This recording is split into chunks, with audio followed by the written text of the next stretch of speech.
Right, anybody's house look like that? So we've been talking about address the mess. So I'm going to ask you a question. What's the best mess you ever made? Think about your best mess. It could involve mud. Maybe you spilled something, spilled paint. Maybe you got caught out in the rain and now you were a hot mess like we talked about last week. What was it? What was the best mess? Maybe something you did on purpose, something by accident. Anybody want to share? I mean, you don't have to come front. I'm not going to make you come up front and sit behind sit here or anything. But a what? Yours? Did you do it on purpose? No. Okay, good. As he said, a car wreck. If you didn't hear, it was a car wreck on the highway. So I asked him if it was on purpose. It wasn't on purpose. It was an accident, and it was a mess, huh? Young, much younger than today. Yeah. Wow. I pulled out in front of a guy one time. I didn't even have the 30-day tags. It was a new Jeep. You remember that? I had a Jeep, and I didn't even have, it was one of those, I was trying to get out in traffic, and the guy waved me on. I should have known better, right? When people wave you, don't pay attention to that. That's bad. I didn't even have the 30-day tags off of that puppy yet. Bam, got me right in the back. So nobody got hurt, which was good. Some of the best messes ever, I kind of thought about some of those, and a lot of it goes back to the time when I used to work with teenagers and was involved in youth ministry. And, of course, we had the mud nights, right? You have the mud nights, you build a mud pit and fill it up with water, and then they come and get all muddy, and you have all kinds of competitions and volleyball and kickball and all that stuff in the mud. It's a great time for people younger than me anyway. So there were those. I do remember one time we went on a retreat up in the Mohican area. Do you say Mohican or Mohican up here? Hicken? Hecan. I know it's Mohican, but I just want to make sure you're all awake. So we went to the Mohican area, and it was a youth group, and it was all guys. We didn't, for whatever reason, none of the young ladies wanted to go, so it was all guys. We had a shaving cream war at this camp. And thankfully, I think we did it all. We said we'll do it outside. We won't do anything inside the cabins and stuff, which we did. But it was a mess. I do remember when I was a young man. My uncle and one of his buddies had a painting business in the summer, and so I worked with him and worked with his buddy. And as time went on, I was just a kid. I started standing in horse manure, scraping barns, painting barns. Worked my way up to where I was the window painter. And then I was in college, and so because college, the classes were over in May, and a lot of the high school was still going on. They were high school teachers, and so there was one job up on, is it Merriman Road? Did I say that right? Yeah, so really nice place up there, and wanted some work done inside. So Dave asked if I would go do that, so I'm doing that, and he would come after he got done teaching, and he had this little guy. His son was just a little guy. And so he'd come, and we're looking at stuff I did and things that I would need to do the next day when I showed up. And we turned around, and we had, the roller with the pan. His little guy's on this roller in the pan going like this, all over the carpet. Yeah, it was a mess, but we were able to pick. Dave, he was the one that freaked out more than I did. It was his kid, it wasn't my kid. Then I'm a cook. I don't know whether you know I'm a cook or not. I make eggs. Scrambled eggs, my specialty. But I decided that for, I forget what, Mother's Day. It was for Mother's Day. Was it Mother's Day we had chicken fried rice? Yeah. So I said, honey, you don't need to do anything. We're not going to buy it. I'm going to make fried rice. Jan says, you've never made fried rice before. I said, I Googled it. It's cool. I can do this. So I made fried rice. Got the rice and got the soy sauce and the eggs and the vegetables and the chicken. And it was really good. It was good. It was good food. It was a mess. That kitchen had never been like that before. And I had the audacity to say, hey, I cooked, you clean up. Yeah, that went over real well. Real well. I'm going to skip the next one because it's kind of gross. You ever have a friend, like when you're in college and you're the designated driver and you're driving home and your friend decides to get sick in the back of your, yeah. I've had that happen too. So messes get made so many different ways. And they have to be cleaned up. And then, those kind of messes we reflect back on, we can laugh about them because they are kind of funny. And you can laugh at that. But there's other messes, personal messes. that sometimes we create ourselves or just kind of happen. They happen by accident or however they happen. They're not quite as funny as some of those other messes. And we talked a little bit about some of those messes last week. We talked about financial messes. You ever get into a financial mess? Let me tell you, when I started into the business that I have now, that first year, Jan and I took a 75% pay cut.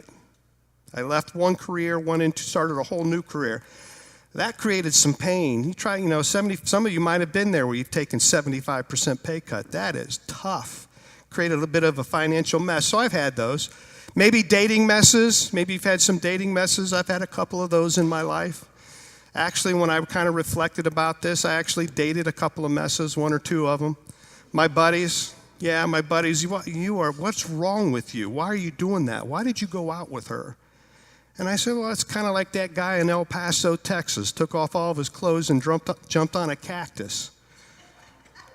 They asked him, why did you do that? And he said, it seemed like a good idea at the time. I don't know why I went out. It seemed like a good idea at the time. Marital messes, yep, I managed to get a few of those myself. Jan, I'm not allowed to tell those stories. Jan's not here, but, I'm not allowed to tell those. But I tell you what, I will say this. I used to say stuff that I'm not allowed to say anymore, and it would go something like this. Jan and I have been happily married 32 years. This summer we'll celebrate our 35th wedding anniversary. And Jan thought that was horrible. I don't get it. She goes, people will think there's something wrong with me. I said, they think that already. You married me. Yeah. But I told her, I said, come on, Jan, 35 years of marriage, there's not a day here and there that you weren't happy with me. I can tell you a few. But marital messes, we get into those. Maybe you're parented by a mess. Not so much me. Afterward, if you want to ask me some stories when mom and dad aren't listening, I'll let you in on some of that. I'm just kidding, Mom. You weren't a mess. I don't want her to worry about it the whole service. How about parenting messes? I'm parenting two. I have two messes that I'm parenting. Your kids get into a mess, and you got to help them through that.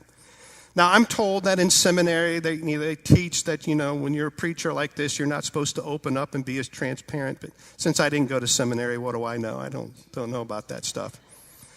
But I bring these things up because of the point that we ended last week on. And here's the point that we ended last week on. I know a mess when I see one because I am one.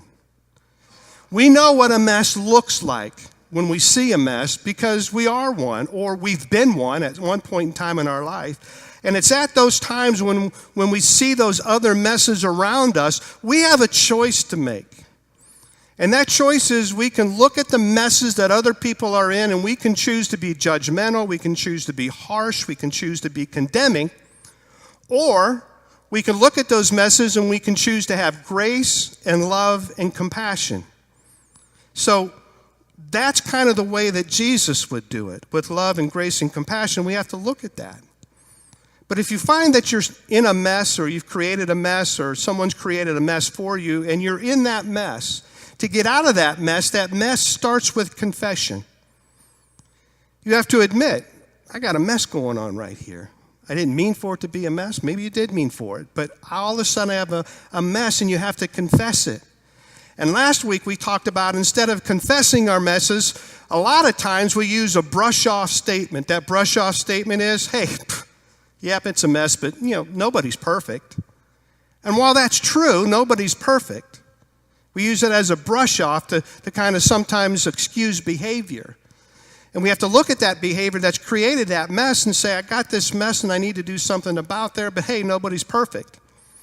But when we're saying that, as true as that statement is, we're also acknowledging a fact, and that fact is that there's a perfect out there somewhere. There's a perfect that nobody is, but there is a perfect. And we find when we go through this process of life that perfect example for us is Jesus. And so we have to acknowledge our mess, because here's what happened. When we acknowledge our messes, we are baby steps away from acknowledging God. When we get to that point, when we come to that realization that I got a mess going on here, and I'm going to acknowledge that mess in my life, or maybe just in a certain area of my life, when we start to acknowledge that, all of a sudden we're baby steps away from allowing God to show up to help us with those messes. And I'm guessing this morning we're surrounded by people that have come to that realization that I have this mess and I need to acknowledge the mess. Now, in today's world, we have to be a little careful on how we acknowledge messes. While it might be really cool and really cute to post on social media the messes that your 4-year-old makes with the baking powder or the flour in the kitchen, it might not be a good idea to post on social media all the dating messes and relational messes and marital messes that you have going on in your life. And I gotta ask, am I the only one that's amazed on the things that people post on social media? I'm not the only one. I'm amazed. That's crazy. How do you do that? There are just some things that shouldn't be on social media. A couple of years ago, Jan and I were just kind of sitting, watching TV or whatever we were doing in the family room there, just kind of hanging out. And I had my iPad and I was flipping through some Facebook stuff, just trying to catch up on some things, see what people were up to, laugh at people, make myself feel better about myself because of the craziness that's going on in their life. And I'm looking at it and I said, Jan, I have an experiment I want to do. She goes, what are you talking about? I said, I have an idea. I said, here's what I want to do. What I want to do is I want to change my profile on Facebook from married to single to see what people do. And Jan was not a big fan of my plan, just like Jan's not a fan of most of the plans, most of the experiments that I come up with. But I did it anyway. So I changed it, but I got several responses, and they were cool response. One of them I remember, a guy by the name of Michael Mueller, good friend of mine down in Columbus. His post, after he saw that, he posted, malarkey, I say. I thought that was pretty cool. Nobody believed it. Well, one person did, but only one person. And it's like that. That made me, I said, Jan, don't you feel good? Everybody thought this was a bunch of garbage. They thought it was a joke. That it was. But then I changed it back to married, which was even cooler because all my friends from high school that I haven't talked to in 30 years congratulated me for getting married. I'm thinking I've been married for 32 years, for crying out loud. But there's just some things that you just don't want to post on social media. We do need to acknowledge our messes to God. I don't know that we need to acknowledge that mess to the whole world. There's just some things you don't want to do. So last week we talked about John 3:16, one of the most famous, maybe the most famous piece of scripture in the New Testament in the Bible. So this week we're going to look at the verse that comes after John 3:16, which would be what? Bible scholars, you guys are wonderful. John 3:17, I knew you'd get that. Here's what John 3:17 says. For God did not send his Son into the world to condemn the world, but to save the world through him. In our culture today, it seems like the first reaction is to condemn people. People do something nuts, they say something maybe they shouldn't say, they do something that's insensitive or inappropriate, and the next thing you know, people jump on that person to condemn them. They must be a blank, some kind of ist. You're this ist or that ist, or some kind of phobic. Could be they're just ignorant, right? They said something that's insensitive, inappropriate. Doesn't mean that they're some kind of ist or some kind of phobic. It might just be they didn't realize the impact of what they said or what they did has done to people. And the first reaction in our culture is condemnation. And God said, I didn't send my Son, I didn't send Jesus in the world to condemn it. I sent him into the world to save it. But yet our culture seems to want to go right to condemnation. And oftentimes the church, not Key Church in particular, but the church at large, gets this bad rap of being a place of judgmentalism and condemnation, when in actuality the church is a place for people to go to hear, a safe place for people to go to hear a dangerous message, and we need to focus on that. Now that doesn't mean we don't call sin as sin, right? If the Bible says this is a sin, it's a sin. Doesn't mean that we're not firm with people. It just means we don't condemn them. We let God do that work. We let God, through his word, through the Bible, to tell them what's wrong in their life. Not me, not you. We don't get to make that choice. God's already made that choice in the truth from the Bible. So yes, we still need to do that. But we need to use wisdom. Use wisdom and not come from a heart of condemnation, but come from a heart of love and grace and compassion. and let people's lives be radically changed. Because here's why Jesus came. Their next point, Jesus came to rescue you from your mess. He didn't come to condemn you. He came to rescue you from your mess. And that's not a collective you all. That's an individual you. He came to save individually you from your mess. Let's take a look and see what that looks like. We'll look at 4 stories today of how Jesus came to rescue you, rescue people from their mess. Story number 1 from John chapter 8 was the woman that was caught in adultery. And I don't have any props up here. I was going to use a prop for this one, and I thought that would be inappropriate, so I'm not going to. So check this out. So here's this woman that was caught, and the scripture says, in the very act of adultery. It doesn't say how. I'm kind of curious, but I mean, I'm a little, weird like that. Caught her in the very act of adultery. So they caught her. They brought her to Jesus, threw her down before Jesus, and he said, Jesus, the law says that we should stone her to death. What do you say? And then Jesus, like Jesus so often does something that nobody expected. In the story, it says that he kneeled down and started to write in the dirt. I'm always a little curious. What did he write? I can't believe nobody had a phone there to take a picture of it. Wouldn't that be cool to know what he wrote?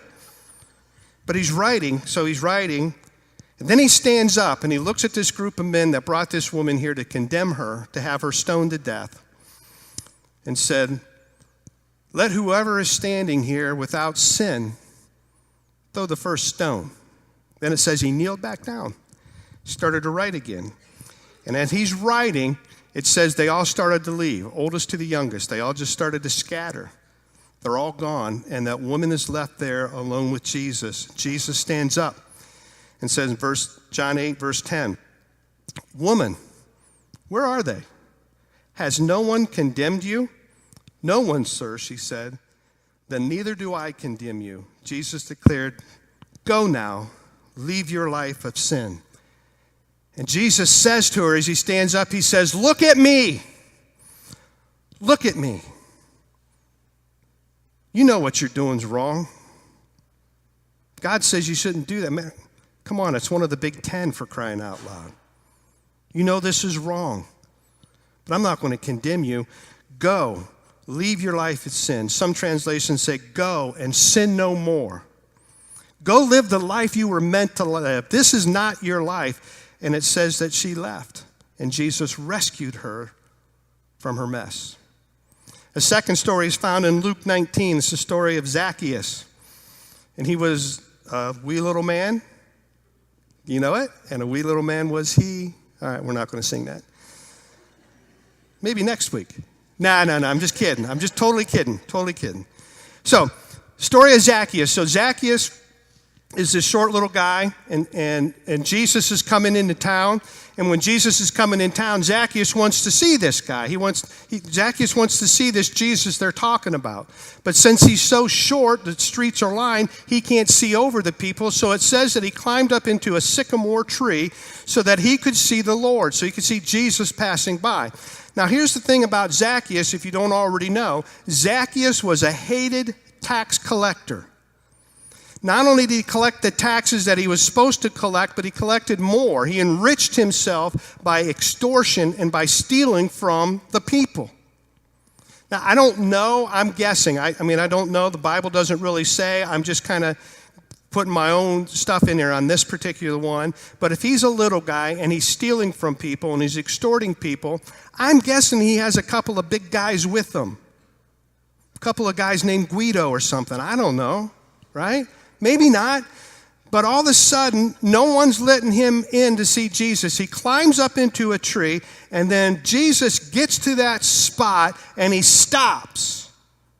And he looks up at Zacchaeus, and he says, Zacchaeus, come down to me.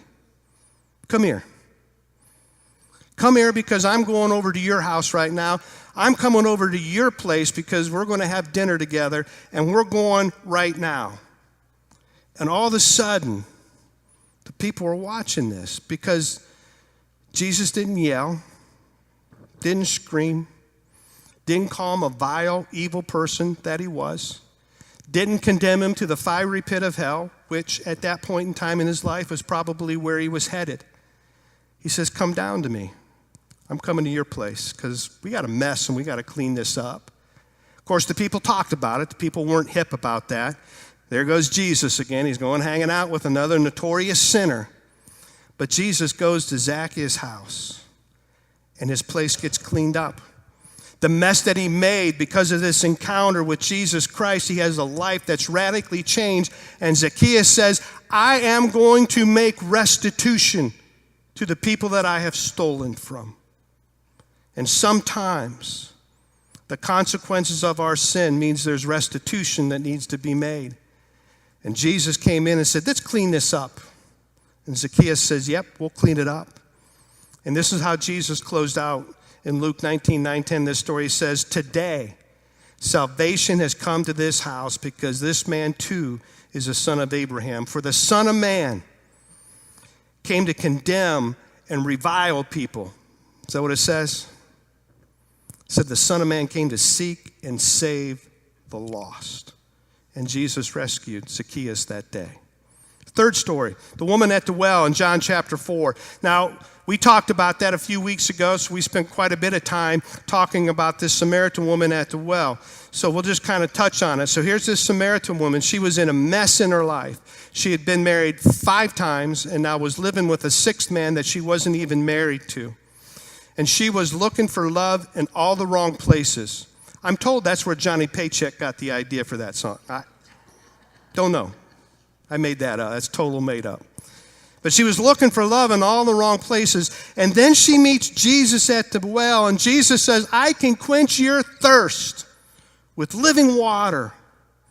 And this is what he said. He said, come close to me. Come close to me. You've tried to get close to men before, and all it has is ended up in a mess for you. One mess to another mess to another mess to another mess to another mess, and you're in a bigger mess than when you first started this thing. But no condemnation from Jesus. Just a recognition of what you're doing is wrong. You're living a sinful life here. And there's a better way for you to live your life if you follow me. Let me quench your thirst. Come close to me and go and sin no more. Fourth story. Luke 23 is the story of the man on the cross with Jesus. So after the trials and the beatings and the torture and all the thing that Jesus went through and carrying the cross up to the place of crucifixion, the final humiliation is taking place against Jesus as he's nailed to a cross. And he's hung up between, we're told, between 2 men. Now, we don't know exactly what these men had done. But what we do know about these men is that society of that day had made a decision, had come to a conclusion that these men were not worth being part of society anymore. They weren't even worth being thrown into prison and made to work. Something they had done was so horrific that their time here on earth was about to come to an end. And then there's this dialogue in Luke 23. It says one of the criminals who hung there hurled insults at him, referring to Jesus. Aren't you the Messiah? Save yourself and us. But the other criminal rebuked him. Don't you fear God, since you are under the same sentence? We are punished justly, for we are getting what our deeds deserve. But this man has done nothing wrong. Then he said, Jesus, remember me when you come into your kingdom. And Jesus answered him, truly I tell you, today you will be with me in paradise. And Jesus said to this man, you are coming with me. You made a mess of your life, but I can clean that mess up. And you're coming with me because I'm going to rescue you. And when we look at these stories and so many other stories about Jesus and how he interacted with people, here is what we can learn and here is what we can understand about how God thinks about messy people. Jesus invited messy people to follow him while they were still messy people. Isn't that interesting? He didn't say, let's get this cleaned up. I mean, he did say that, but not before he would talk to them. Let that sink in a minute. Jesus invited messy people to follow him while they were still messy people. Now, because of my role in church and churches that I've been involved in for, 30 plus years, when I'm talking to people that are in a mess, what I usually get is the win eyes. Why don't you come back to church? Be good for you. Well, when I get this thing taken care of, I'll come back. Why don't we get together and, talk about the Bible? Or, well, when I get my life right, then I can talk to you about that. Or when I get this thing straightened out, when I clean up this mess, then I can come back to church, and Mark, then I can talk to you about the Bible. But this clearly shows that Jesus talked to messy people while they were still messy people, right in the middle of their mess. Mark Lowry tells a story. My parents and Jan and I, we went to see Mark Lowry down in Amish country. You guys know Mark Lowry? Familiar with this name? Mark Lowry is a singer, sang with the Gaithers and comedian, really funny guy. And he was telling a story about he was doing a concert somewhere and he got in a cab, or the cab driver was taking him to the airport, and he's trying to witness to this cab driver and talk to him about God. And the guy says, no, God doesn't want to have any, I've done too many bad things. God doesn't want any part of me. And Mark Lowry says, this is what he said. He says, well, let me ask you, did you ever get your best friend's wife pregnant and then murder your best friends to hide up the fact that you got your best friend's wife pregnant? He said, no, man, I've never done that. He said, well, David did that, and they called him a man after God's own heart. I'm sure God can clean you up too. I thought that was pretty cool. He tells the story much better because he's got that voice.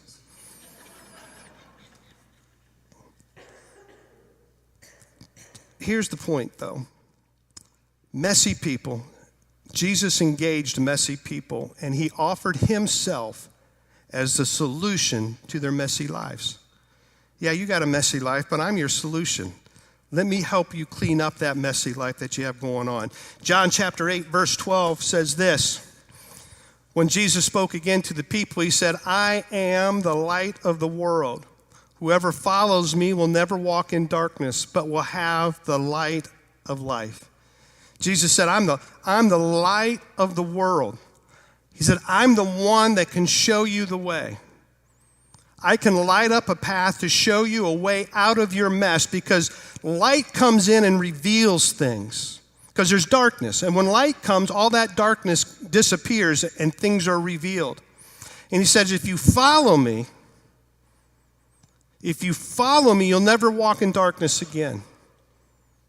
Let me ask you a question, or maybe an interesting question that Jesus might ask us. Did you follow Jesus into your mess? No. Jesus didn't lead you into, you never followed Jesus into a mess. You didn't follow him, but you can follow him out. You can follow him out of that darkness, and he says, and when you do, here's a promise. Jesus says, here's a promise for you. You will have the light of life. I'll give you the light of life if you follow me. It says in Romans that the wages of sin is death, but the gift of God is eternal life, the light of life. And so often, when we look at the problems and the messes that we have in our life, we want a quick fix. We want it done. We want it fixed. Let's move on. And Jesus says, no, there's a process. You got to follow me. You're going to follow me out, because here's why. Because God loves you too much to give you a quick fix, to put a Band-Aid on something that needs a stitch and a cast. He loves you too much not to allow you to go through a process so you don't repeat the same mess over and over and over again. And Jesus says it's a time to follow. We got to clean this mess up. And you just don't, throw a rug over the mess and say it's clean. We got to clean it up. Even little kids know, little children know that when they make a mess playing with their toys, they got to help clean it up. Unless they're grandchildren. Grandchildren don't really have, grandchildren are special. They don't have to. But even grandchildren know, hey, there's a mess. Let's go. Let's pick this stuff up. And we know it too in our messes. But we want a quick fix. But Jesus says this. He says, follow me. You didn't follow me into the mess, but you can follow me out of it. All you got to do is follow me. Matthew chapter 7, verse 26 says this. But everyone who hears these words of mine and does not put them into practice is like a foolish man who built his house on the sand. If you don't, Jesus speaking, if you don't put into practice all the words and all the wisdom and all the truth I tell you, if you don't do that, you're going to end up in a mess. Because there's this principle in life, Scripture talks about it, you reap what you sow. What seed you sow is exactly what you're going to reap back. That's always the case. And if you're foolish, foolishness is going to come back to you. However, if we go to the verses before this, verse 24, this is Jesus saying, therefore, everyone who hears these words of mine and puts them into practice is like a wise man who built his house on the rock. The rain came down, the streams rose, and the winds blew and beat against that house, yet it did not fall because it had its foundation on the rock. Jesus is saying, if you make a decision ahead of time, if you make a wise decision and decide to follow me, I'm going to help you build a foundation. And here's the thing about foundations. Anybody that's done any building knows about building. To have a solid foundation in place for a house or for a building, it takes some time. And you want to get it right because everything else gets built on the foundation. And Jesus is saying, if you build your life on the foundation, on the rock of Jesus Christ, it'll take some time to get built. But when you center your life on this rock, the life you live will be a wonderful life. But it takes time. You build your life on the rock of Jesus, and sometimes you make some mistakes, and sometimes you have to make some course corrections, and then sometimes you do some right things, and then sometimes you do some things you shouldn't have done, and you have to make some more course corrections, and your ego gets bruised a little bit along the way, and a few more course corrections, and over time you find that you're on this solid foundation, the rock of Jesus Christ, and on the truth that he teaches, and all of a sudden it's like, wow. I'm living this really cool, blessed life. Yes, because your life is solid on the foundation of Jesus Christ.